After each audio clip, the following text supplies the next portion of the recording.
All right, cool. You want to take like 3 breaths real quick before you get started? I would love that. That's dope. Yes. That's dope. I was thinking the same thing.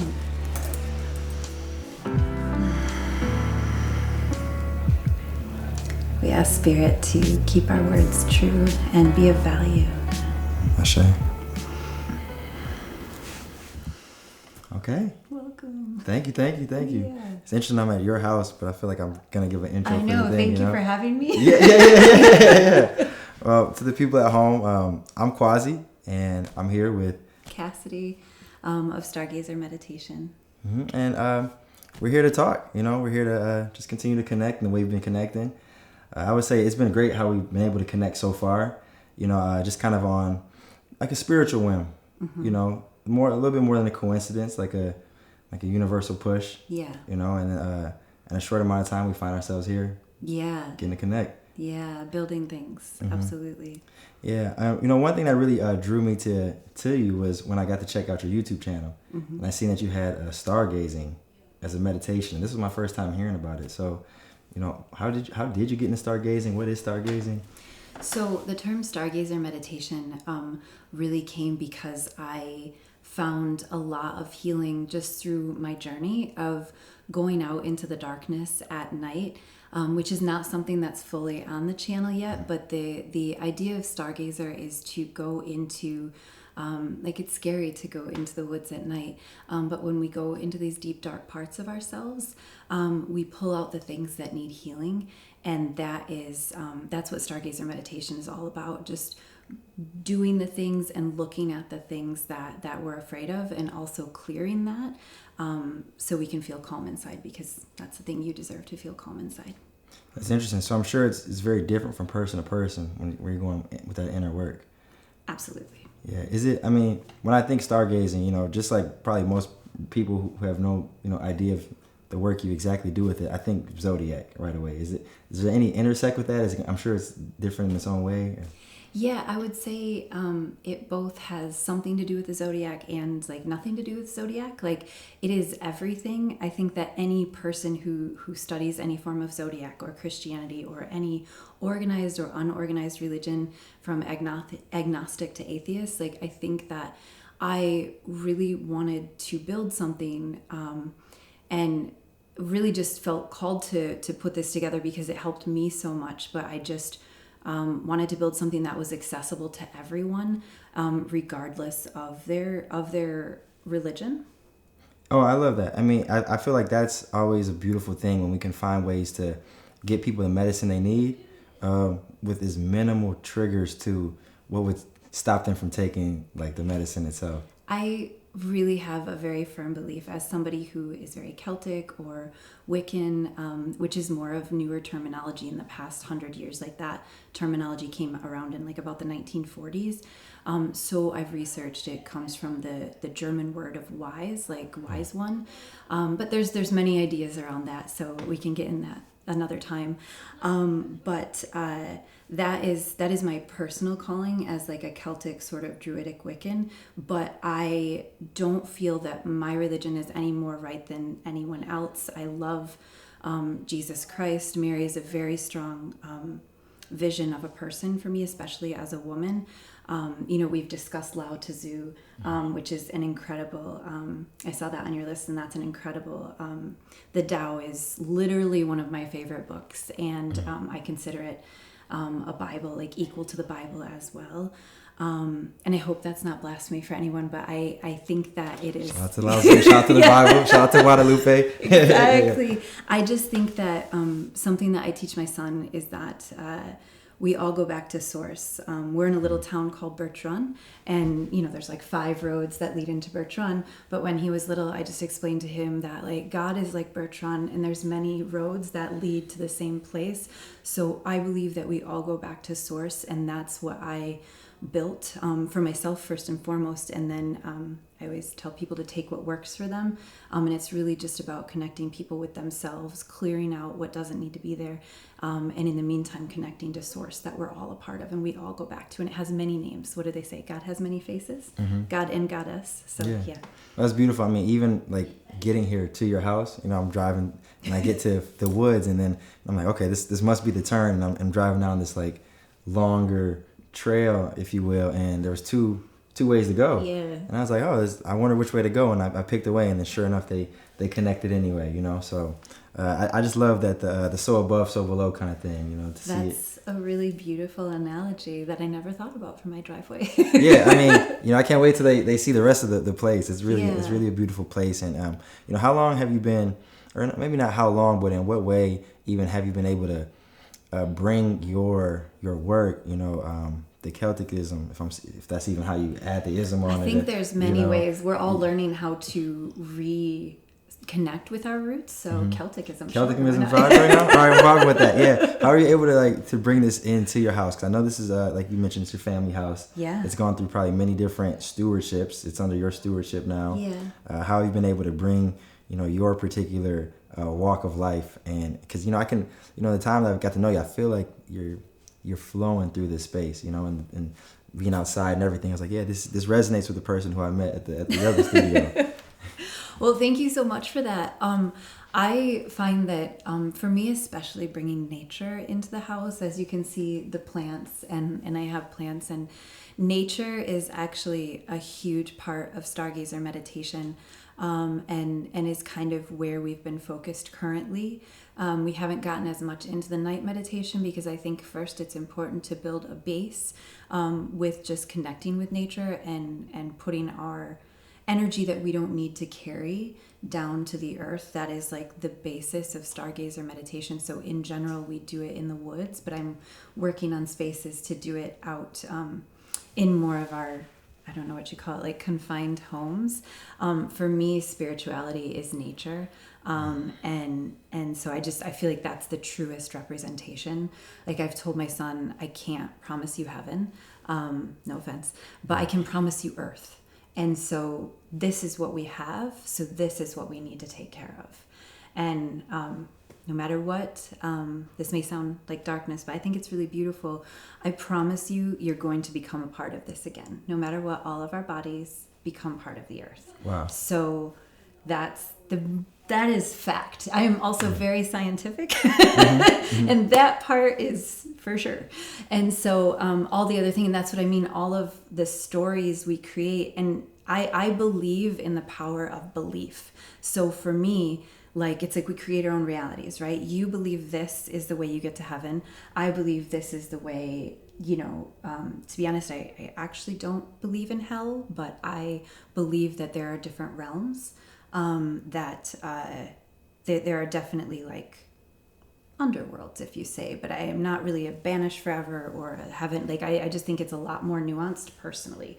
The afterlife is a gray area, and I think that has been shown to me through dreams. That's my truth, but that might not be somebody else's truth, and so I'm not going to tell somebody else that they're wrong. But I feel like bringing nature into the house is one of the main Celtic ways. And I travel a lot, and so one of the things that I get to work on in the next year, and today also happens to be the spring equinox, right? Like, the new moon's today, I believe. Exactly, yes. And so it's the first day of spring, and so that is really beautiful and fortuitous that I don't think we planned on. No, yeah. We must be part of the earth, you know, because we're on the biorhythm. It was just like this day works. We've just been like going and going, but yeah, and so I get to work on bringing more of those holidays in. I feel like our current, Gregorian calendar, the calendar we work on now is not based fully on the moons and everything. Some holidays are and some aren't. But I would like to work on, if I were to celebrate like winter solstice, which is like December 21st or 22nd, oftentimes I'm traveling that day because of Christmas, which is another holiday that I love. And so, I get to work on bringing more of those holidays in, but nature is one way to just really ground yourself in spirit, I think. That's beautiful, and I love how you're able to how you're helping your son process that form. It reminds me when I think of my son. We always talk about God, and he's always like, oh yeah, so where is God? I'm like, your God's in a piece of everybody. He's like, oh, okay, everybody's got a piece of God, and then I'm like, yeah, that's how I see it. And it's funny you mentioned not believing in hell, because just the other week I asked him, I was like, hey man, do you believe in the devil? He's like, nah, not really. And he was like, I think the devil might have came right after the dinosaurs. And I was like, yo, you might be on to something. I was like, this boy knows something. And he's like, but I'm also just making it up as I go. And I'm like, that's also true too. Like, that's also true. There's so many ways to interpret this reality that we're a part of, and I wholeheartedly believe his as much as I believe mine, Yeah. Though I've had maybe a few more bits of scientific information to share with him. There's something that he's seeing and he's processing in real time. And, I don't know how you feel, but I think sometimes the younger you are, the closer you can be to a flexible reality, Absolutely. And I think that we're always shifting through these different kind of realities, Yeah. I know for myself, I grew up in the Christian church, and then Same, actually. We didn't discuss, I'm a baptized, confirmed, reconciled Catholic.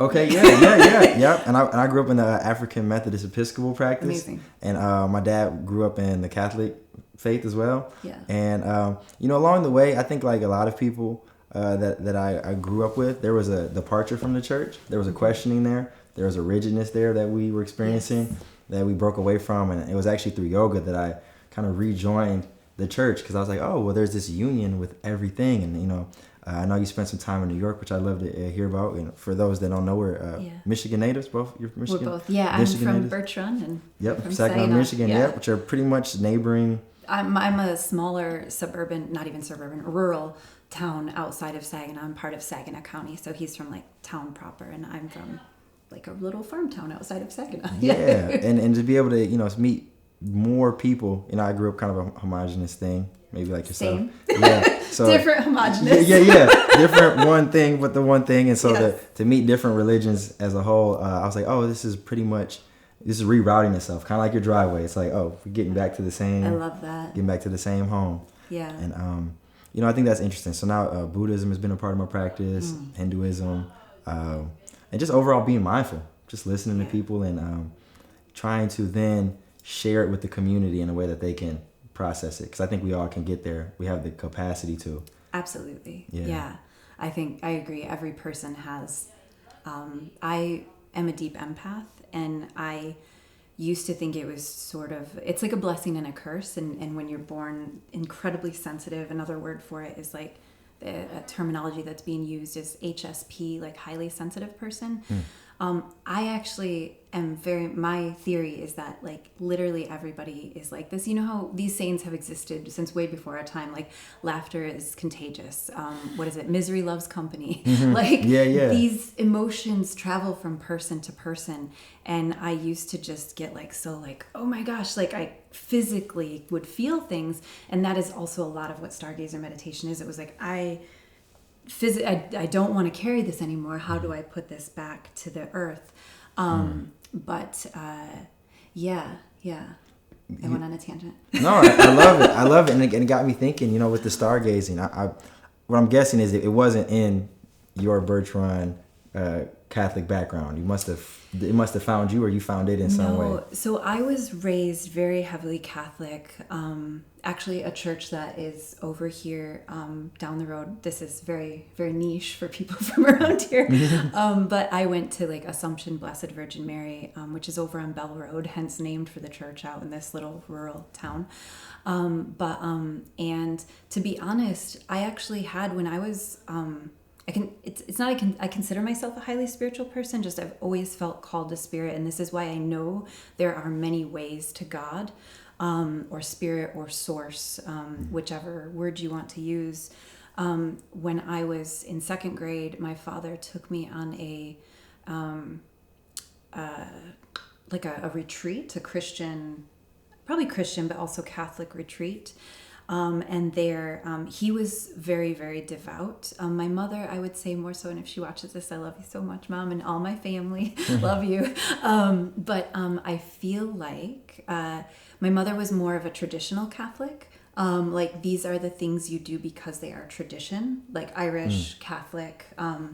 and which we just had St. Patrick's Day, and I know there's a lot of conversations, and I brought some of them up online too, about the bringing of Christianity to Ireland and how the Celtic people merged with the Christianity and the Catholicism, and whether or not that was peaceful. I think probably both of these things are true. I'm sure, there's a lot of similarities between Celticness and Christianity, like the power of the three in Celticness. We're getting those words. There we go. Yeah. In Celticness, there's the Triskele, like the spirals of three, which is just symbolizes life and all this stuff. And so there were a lot of similarities that for Celtic people, Jesus was another form of magic. So I'm sure some of it was peaceful, but I know historically that the Romans did bring Catholicism north. It was of the times. Everybody just fought over religion, 1,500 years ago. And to be honest, we've been doing it for a while. And I wonder what that's about. And I always try to unpack why. I've come to maybe it's an insecurity, to force one to have to think it your way. I was thinking about this yesterday, also in terms of other things, how I feel like in life, maybe it's hard to make decisions, right? And then by the time you make a decision for you, that means that you've X'd out all these other decisions. So maybe in terms of validating your decision for yourself, you have to say these people are wrong, versus what I've come to a place personally. And I want to be clear for anyone watching this, any of my friends who've known me for a long time, or just anyone, it's taken me a long time as a Celtic person, or quote unquote witch, which is like a terrifying word, and everybody gets so scared of this word. But then there's a whole other sect of people and women who are reclaiming it, because women have not been allowed to be a wise woman in a church or in a holy way. And so I've come so far as to I've done a lot of ancestral healing, and I know that some of my ancestors were cast out of their community because of their druidic ways in the name of the church, and were absolutely killed. But that doesn't mean that in this day, I've been working to heal those ancestors and still carry them with me. But I feel a lot more called. I still find a lot of beauty and quaintness in the Catholic Church and in the ceremony. I think there's pieces of everything to come together. So I'm much more interested in finding similarities that we can grow together on than our differences. Yeah, and I love that. And in my walk of life, I've come to believe that after you get all the duality, you get back to that singularity, and then it can all kind of dissolve. So there's beauty in both. And it's kind of with that, including all the ways that you've been able to unpack and discover your spirituality, and also excluding the practice as well. How do you talk to the universe? How do you?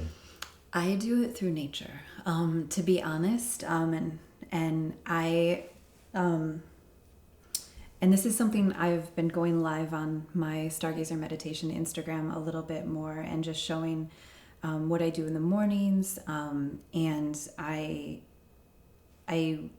just go out, I let the sunlight go into my bones, and I feel the earth come up through my body and my muscles, and then I put my head to the ground.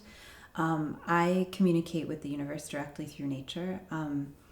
It's interesting because I always feel called to put my forehead to the earth, and that is such a universal prayer pose. Every religion bows, and every religion does this reverent pose, and so many, it's this piece of your body has to go to the earth. And I was reading the other day, and this is something I need to research more, but I think I saw a video on it, how we actually have, there's tiny literal crystals in our third eye, in our pituitary gland. I think that's the right gland. Somebody can quote me. But pineal gland? Yes, pineal gland. Yep. Yes. And there's tiny crystals there that actually activate when you meditate. And if you're a deep meditator, you know that when you get to that place, this does just you feel an energy there. And I have a theory that that's the reason why this part has to touch the earth. And so that's a beautiful way. That's one way. Talking to trees is another one that I was absolutely this weird girl in Brooklyn going around. I love New York City. It's a City. great place to be weird, by the way. Yeah. Totally, but you can also be ultra weird. I realized when I grew up out here in the woods, which you guys will see more of as we create more videos. I was like, give me the city. And then as I got to New York, and I loved it so much, and then I realized that I just felt really, really called to get back to nature. And so I still go to New York. I still work in New York. My day job is in film. To be honest, you can look me up on IMDb. It's there. I have a very solid background and career in this industry that is forever changing and always shifting. And I needed to ground myself to be in this job where no 2 days are the same. The hours are always changing. They're extremely long, 15-hour days, 80-hour weeks. But you create something beautiful by the end, and there's a camaraderie. But nature was a way to ground me. So I'd be there like talking to trees. But to be honest, nature is one of the most ways that I connect to source. Yeah. And once you've connected there, I feel like if I get my fill of nature here or anywhere, then I can kind of like go out in the world. Like if I just go to a park in New York, I'm like, okay, your battery gets filled up, and then you can be like, okay, I can go out in the sidewalks, because I love the city. I love life, going out to clubs, dancing, like just life. It's great. I'm a mom now, but I used to back in the day. And so that is, that can sustain you. I feel like nature fills your battery. Actually, I was one of the wardrobe supervisors on the original, like the OG Gossip Girl, and that TV show back, I'm sure most people have heard of it. And that when we would shoot over next to the Met, they sit on the Met Gala steps, and we would shoot over there near Central Park. Our trucks would always be lined up against the park. And I was about 25, and that was when I really learned. I'd been in New York for about 6 years, and I was like, I could feel my literal, like I just was like, around all this green. You know exactly what it feels like. Your energy was just elevated. And that's where I started to put like one and one together, that I was like, this nature is elevating me. Something's doing something here. And so over the years, just like studying through depression, some really heavy deaths in the family, postpartum depression, all of this stuff, which is really real for moms, and men have their things too. And I kept coming back to nature. So that is the thing that I want to protect. And when it's also, I feel like nature answers all the questions. Like when you go out there and you try to make sense of it, to be honest, you can't. You can't look at a forest. It doesn't make sense. There's no rhyme or reason, right? It's this way, that way, this way, that way. And that's what we live in. But it makes sense in its wholeness and its beauty of all of its differences. So I totally agree with that, in terms of, it's like, it's like it's chaotic, but then, the more you either zoom out or zoom in, you can see the patterns. Exactly. And that's where I definitely find a connection with the universe, is when I look at the patterns, just seeing that this thing fits into this thing, and it kind of seems to always be true. It's all connected too. When I started realizing, I do something one way, kind of do it the same way every other way. Started to see the pattern started to resonate, and I was like, oh, you can kind of and you mentioned art, and I think art's a beautiful thing too, where you take something that's blank and then you start to add on to it, and there's a threshold in which it can go, and then you've created something. And not to put us on any God level when we create, can absolutely put ourselves right, on God level. I believe spirit moves through us, right? Because then also there's a humility to God as well. Personally, it must be, right? At least I believe absolutely, so. Yes. So I was like, wow. So like, sometimes I even wonder, what if God's just kind of looking at it like, okay. There's a really great saying by Rumi, I believe it is, and I've also read that it's a proverb, so I could be getting it wrong, but be humble, for you're made of earth, and be noble, for you're made of stars. And I love that, and I'm glad you brought up Rumi, because I've been reading it with my son, and one thing they kind of shouted out Rumi about, and we talked a little bit about it earlier when we talked about the Dalai Lama, was like, Rumi went through all his struggles like everybody else, but somehow he was able to still capture like the human condition, the universal condition, with his words. And I find that refreshing. And I mentioned John the Baptist earlier, and what really resonated with me about John the Baptist was I went back to church just recently after not going for years. I got a job in the church doing some media production, so it's kind of a win-win, get paid to go to church, catch a good word, Amazing. There, and they were mentioning John the Baptist, and they were mentioning that he was like really loved by everybody, and they was like, oh, John's dope. But like at the end of the day, John was just reflecting the light. Yeah. You know, he never really per se took credit for the light. He was just reflecting it. Yeah. So again, I was like, wow, okay. So, you know, we look at these people that we put on these high pedestals, which can be very detrimental to us, you know. Absolutely. Just to remember that, wow, we're just all reflections, you know. When you study almost any, and as somebody who like works with celebrities, to be honest, like they're humans, and that is they're like, kind of nuts too. Some of them can be. Absolutely. The ones I met, at least. With love if you're watching this, yeah. Yeah, and what I find personally, I've had many experiences, and I never use any names, but I found that like the same way that we all have insecurities or things that we're working on, or like the way that nobody's life is perfect. Like I can put it really well about like Robin Williams. Everybody was so shocked when Robin Williams hung himself, and I was not. Also, because of personal reasons and personal history of people in my family that's happened to, but also because like celebrities read your comments. Like, and I think that's a really important thing to know, is that most people like do have, like, I work with actresses who are like, oh, you know, my boobs aren't big enough, or oh, I'm too big for this. Or I've watched people get lectures from a studio of like, you're a size 8 or a 10, you need to lose weight. Like, this is all really, really real. And so anybody in general, or like the history, when we read the books of this famous artist or John the Baptist or all of these like people from history, Ben Franklin, who's one of my personal favorites actually, wow, just because he was so scientific also. They all had, like, if anybody's like waiting for something to get perfect, and this is as much words for myself as it is for us and you at home, but waiting for that moment for life to get perfect before to start your thing, like, it's never going to happen. And when you read life histories, like, people are always working through things. And I promise you, everybody that is in front of the camera, behind the camera, like celebrity history, celebrity now, they all had like that pedestals, like you said, it's really dangerous. Yeah, for sure. And I know I always like to offer a humanity to people, because I think when we realize that people are humans, and this goes for even people you see, you know, the comment sections, I feel like are insane, out of control anywhere right now, right?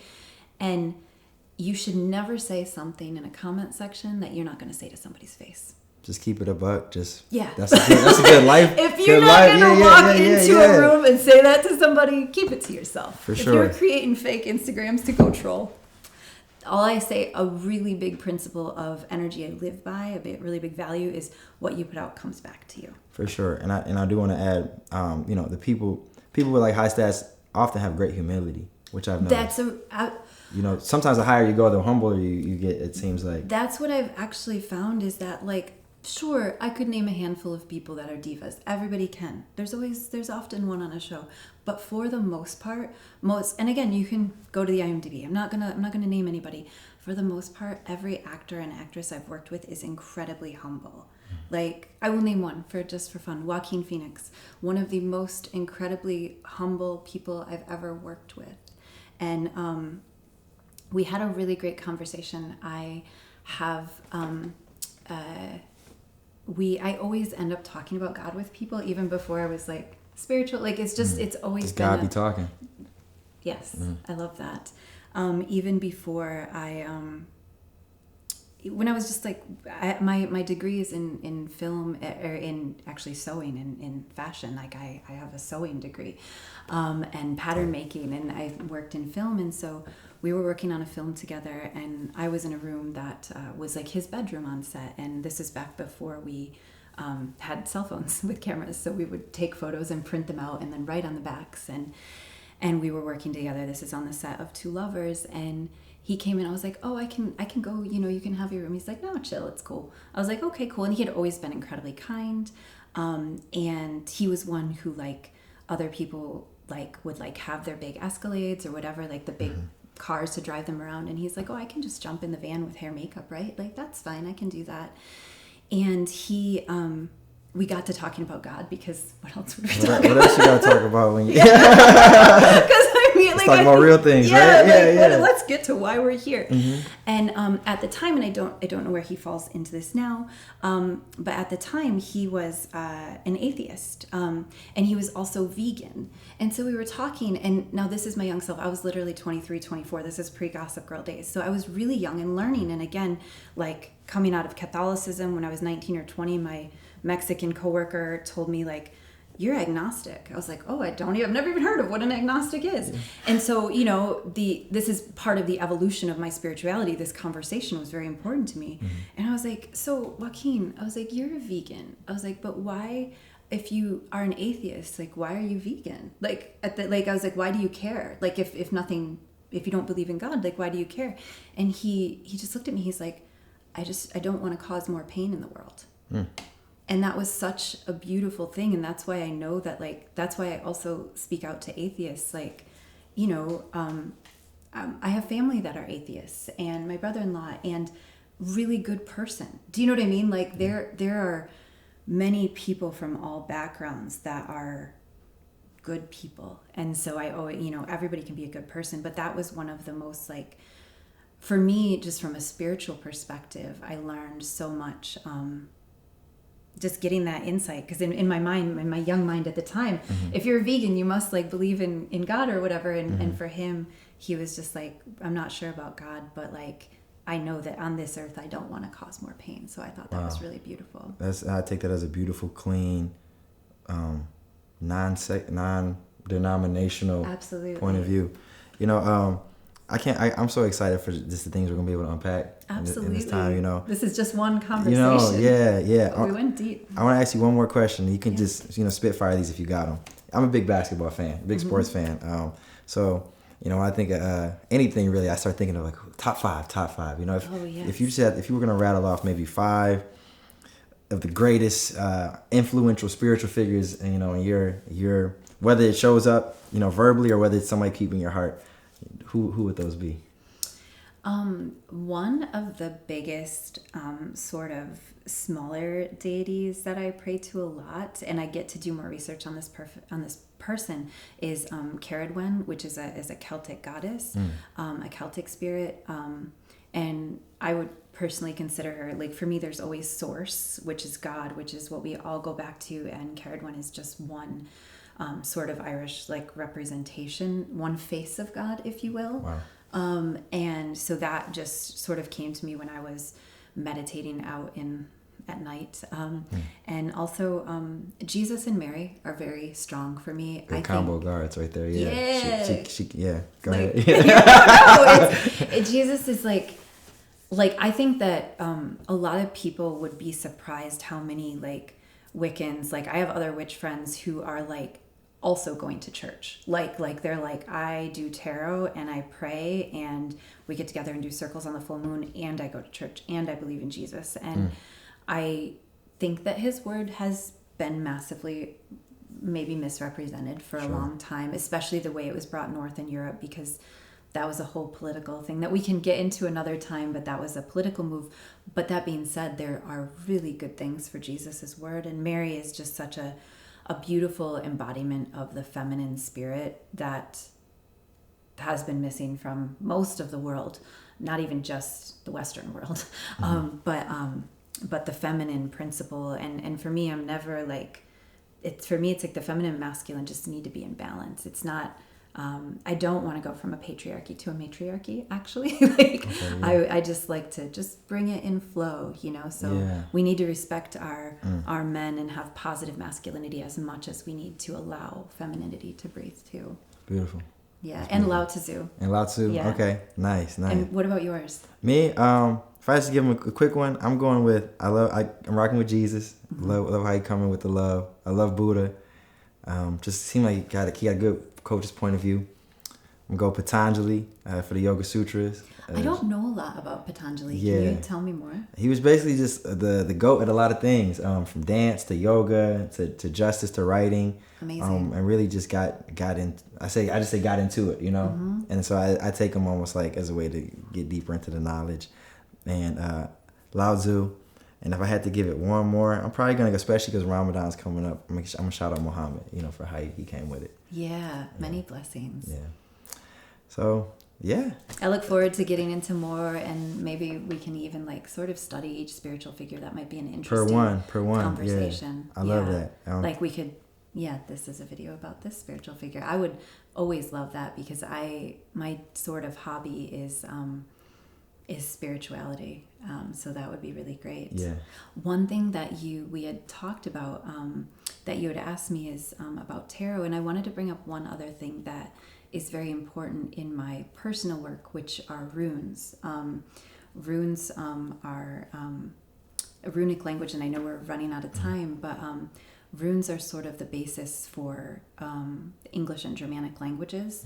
And so you can use them as both a divinatory tool, and also linguistically it's fascinating, because these little symbols also have such a ground basis for our language that we use every day. Wow.